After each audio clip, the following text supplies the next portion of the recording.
काय तारा, खुश दिसतेस? हो काका, म्हणजे कसं सांगू, श्रेयस माझ्यावर जरासा रागावलाय ना, मी घाबरूनच त्याच्या खोलीत गेले होते. मी विचार केला फक्त फुलं ठेवून निघून जाते, पण तेवढ्यात तो आला. मला वाटलं आता परत चिडतोय की काय, पण चक्क त्याने माझ्या हातून फुलं घेतली आणि मला थँक्यू पण म्हणला. मला एवढा आनंद झालाय ना काका, काय सांगू. तुला आनंदी बघून मी खुश आहे. तुझ्याकडे असंच बघत राहावंसं वाटतं.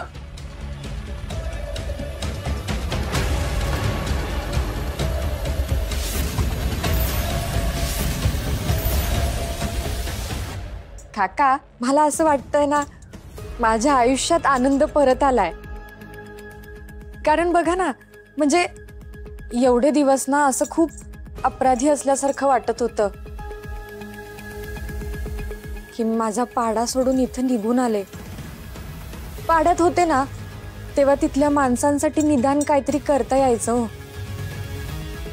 पण इथं निघून आले आणि पाडा पण विकला गेला. सतत असं वाटत होतं की मला काही करताच आलं नाही तिथल्या माणसांसाठी.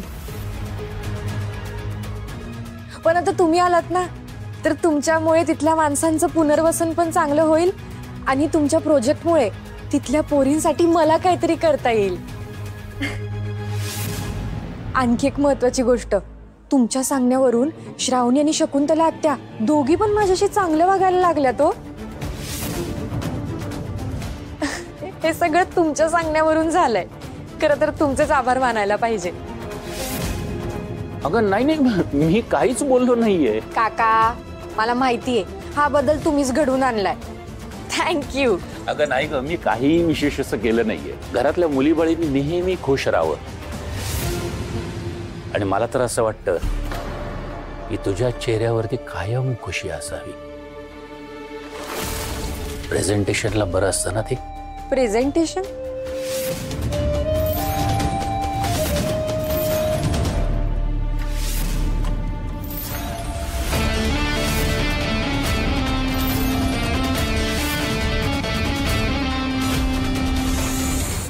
ते अगं प्रेझेंटेशन म्हणजे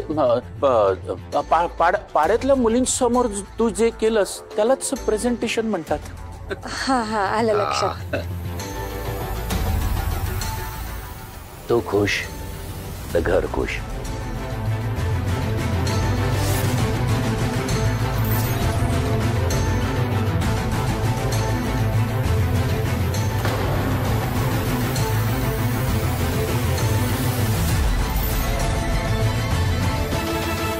अजून किती डोक्यावर बसवणार आहेत हे हिला. अय्या, विसरलेच आपल्या गप्पांमध्ये. तुम्ही इथं आलात, तुम्हाला काही पाहिजे का मला सांगा, मी देते. नाही नाही, मी उलट तुला मदत करायला आलोय.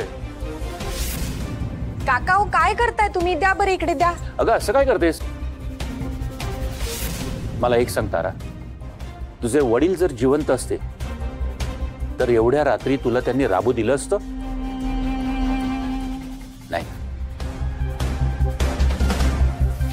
कर कर काम कर. चल चल चल चल, रात्र खूप झाली. चल चल लवकर. तारा, तुला धडा शिकवल्याशिवाय राहत नाही मी आता.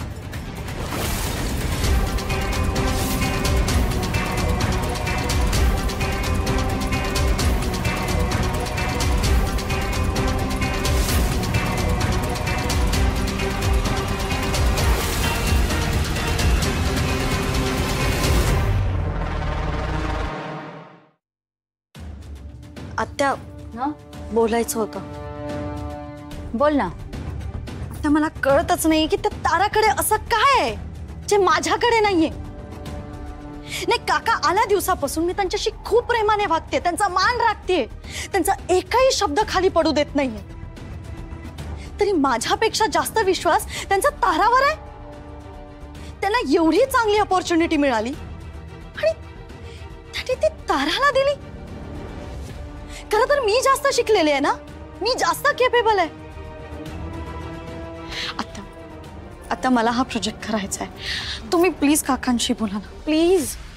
अरे श्रावणी इथे सहज ना.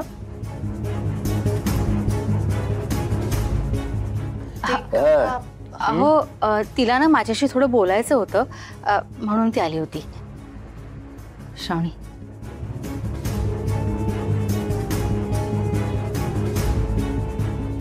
आत्या,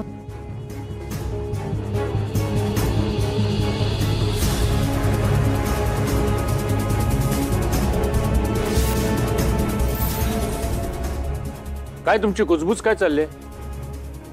जे काय बोलायचंय ते स्पष्टपणे बोला, मोठ्याने.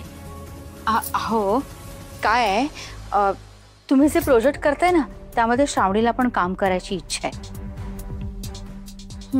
आता कसं आहे, अक्षय पण आपली कंपनी सांभाळतोय, श्रावणी ही पाड्यातलं काम करेल, दोघे मिळून चांगलं काम करतील ना. आणि पाड्यातल्या लोकांच्या पुनर्वसनासाठीही काहीतरी चांगला मार्ग काढतील. आणि मला असं वाटतं की श्रावणी खूप हुशार आहे.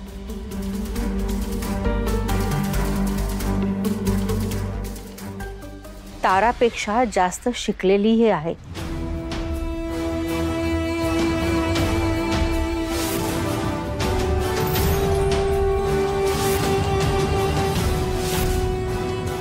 तेव्हा म्हणजे तुमचं म्हणणं असं आहे की मी घेतलेला निर्णय आहे तो योग्य नाहीये. तुम्हाला जर असं वाटत असेल की हा प्रोजेक्ट सांभाळण्याकरता मी असमर्थ आहे, तर यापुढे हा प्रोजेक्ट कंपनी बरोबर तुम्हीच सांभाळा.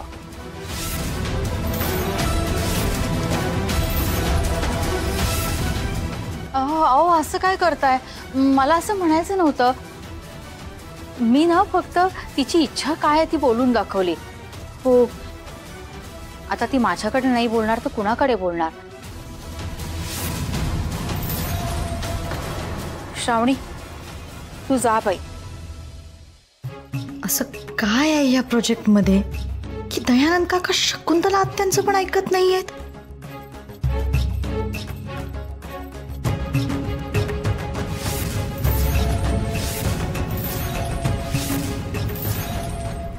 श्रावणी, अगं जातेस ना? आपण बघू नंतर काय ते. हं,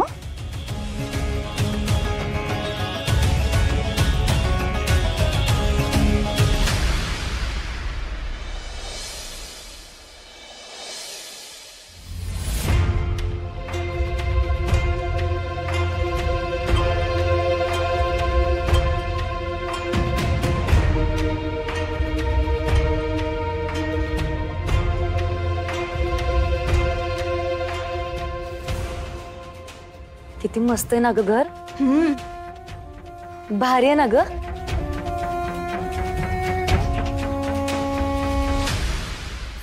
वरीनो, आलात तुम्ही? हो, अगदी वेळेवर आलात. हा, शाबास. चला या पटकन बसा. या या या बसा. अगं बसा, अशा उभ्या का बरं तुम्ही? आम्ही सोफ्यावर. अगं नको नको नको, आम्ही खाली बसतो. हा, नाही नाही, तुम्ही असं स्वतःला कमी समजताय का? हे बघा, बिंदास बसा, घाबरू नका. आता तुम्ही आमच्या बरोबर काम करणार आहात. चला बसा बरं, मी पाणी आणते तुमच्यासाठी. हा, हो. घाबरू नका, या या बसा बसा.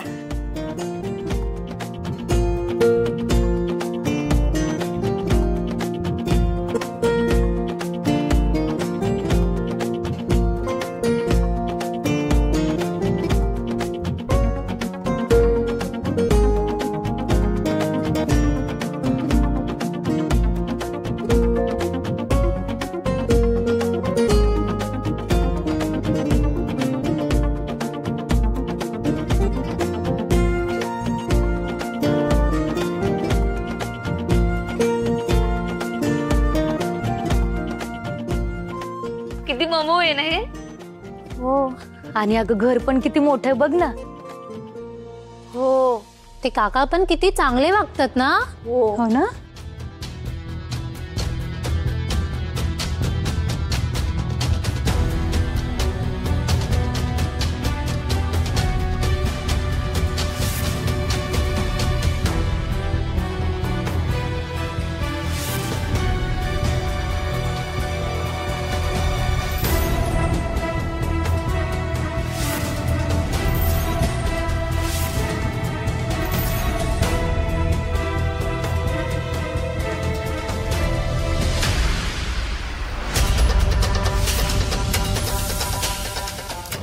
ए!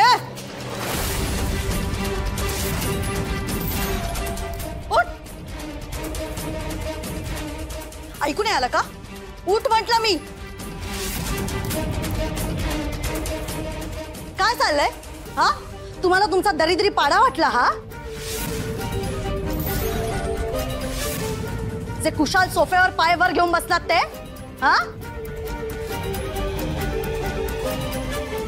अरे मूर्ख मुलांना, तुम्हाला या सोफ्याची किंमत माहिती आहे का? काय माहित कुठे कुठे अनवाणी फिरतात ते. सगळी घाण आमच्या सोफ्यावर लावली ते. मूर्ख बावळात कसल्या.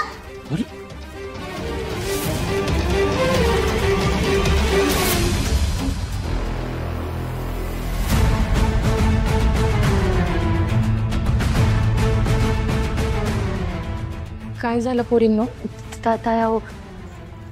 त्यांना काय विचारतेस? मी सांगते ना.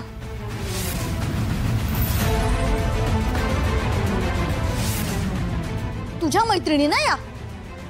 नाही, तू शेपारलेली आहेसच, पण आता यांना पण डोक्यावर बसवून ठेवतेस का? अगं तुला एवढी साधी अक्कल नाहीये का की यांना खाली बसवायला पाहिजे?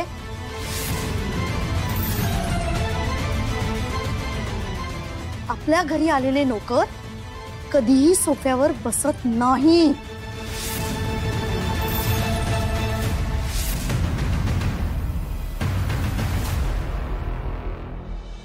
बाबा, हा काय प्रकार आहे? या ताराने आल्या आल्या त्या मुलीला डोक्यावर बसवून ठेवलंय. काका, म्हणून मी तुम्हाला सांगत होते की या ताराला ना तुम्ही प्रोजेक्ट मध्ये घेऊ नका. मला घ्या त्या प्रोजेक्ट मध्ये, पण नाही. शेवटी पाड्यातली मुलगी ती पाड्यासारखीच ना. गलिच्छ.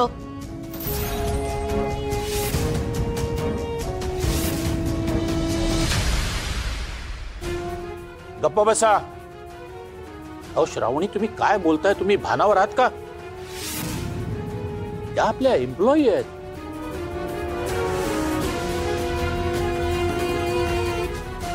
आणि मीच तारांना सांगितलं होतं की त्यांना घरी घेऊन या म्हणून.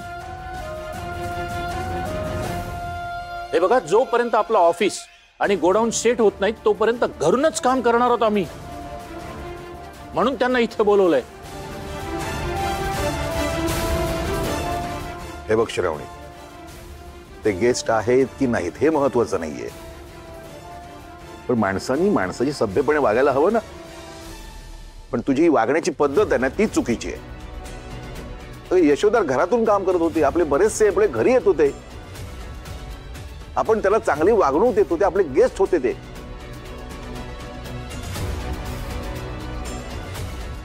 आपल्या घरावर तसे संस्कार झाले, तू विसरलीस का? पण बाबा, हे असं सोफ्यावर पाय घेऊन बसणं. अगं कबूल आहे, ती पायवर घेऊन सोफ्यावर बसली, तिच्याकडून चूक झाली. पण तू तिला प्रेमाने समजवू शकत होतीस ना. अगं त्या बिचाऱ्या खालीच बसायला जात होत्या, पण मीच त्यांना वर बसायला सांगितलं. आणि आता त्या आपल्या बरोबर काम करणारे श्रावणी, त्यांनी असं खाली बसणं योग्य नाही.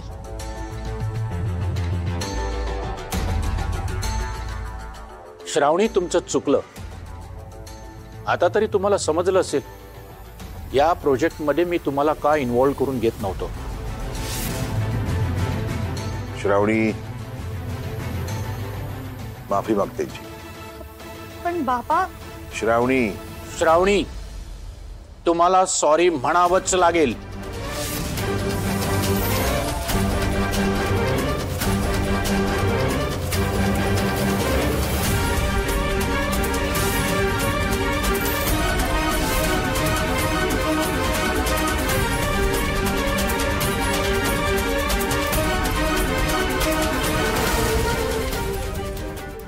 सॉरी.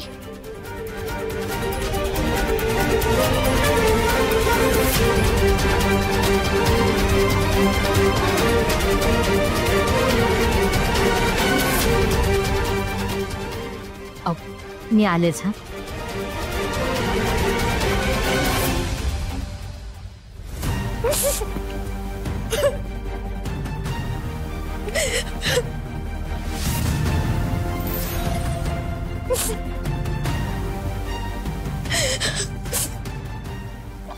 श्रावणी, सॉरी अगं, सगळ्यांच्या समोर ना मला तुझी बाजू घेऊन बोलता नाही आलं. आता काका येईपर्यंत तुम्ही अगदी सगळं तुमच्या हिमतीवर हँडल केलं. डॅशिंग अप्रोच होतं. तुम्ही बोलाल तो शब्द शेवटचा असायचा. आणि आता काका आल्यापासून तुम्ही तुमच्या मनातलं बोलायला सुद्धा घाबरताय. याचा काय अर्थ आहे? अगं श्रावणी, त्याला घाबरणं नाही तर नवऱ्याचा मान राखणं असं म्हणतात.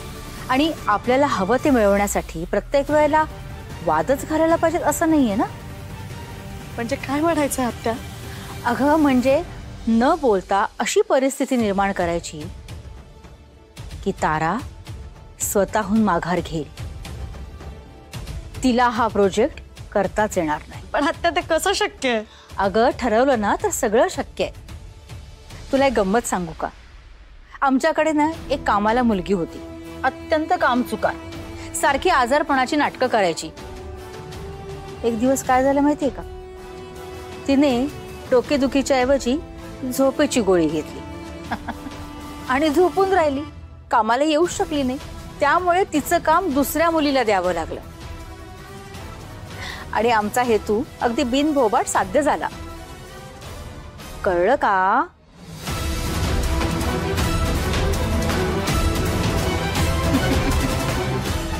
डोळे पुसा वेडाबाई.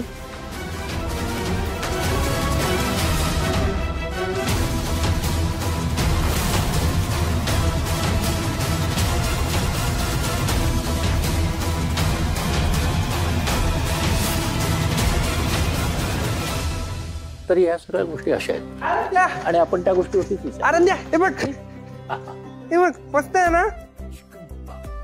अरे छान दिसतोस.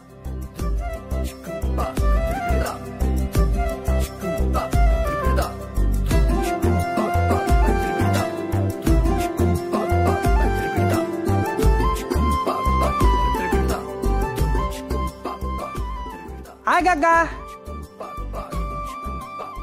हाय. या कोण आहेत?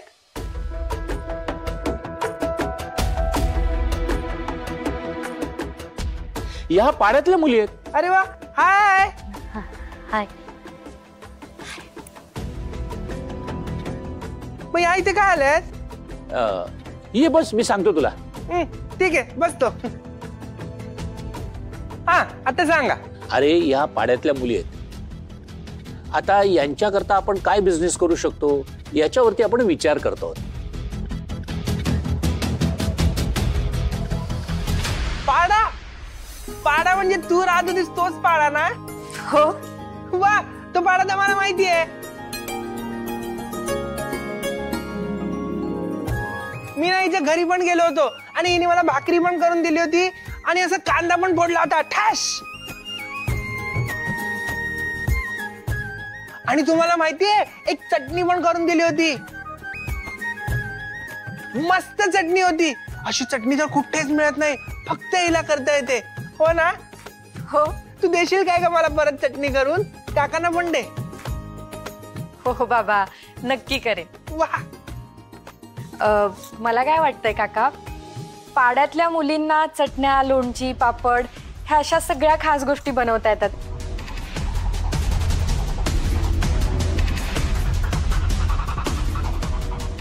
आपण करू शकतो का हे? करू शकतो का? हो. आणि मला वाटतं त्याचबरोबर टोपल्या बनवणं, मी त्या दिवशी सांगितलं होतं तसं.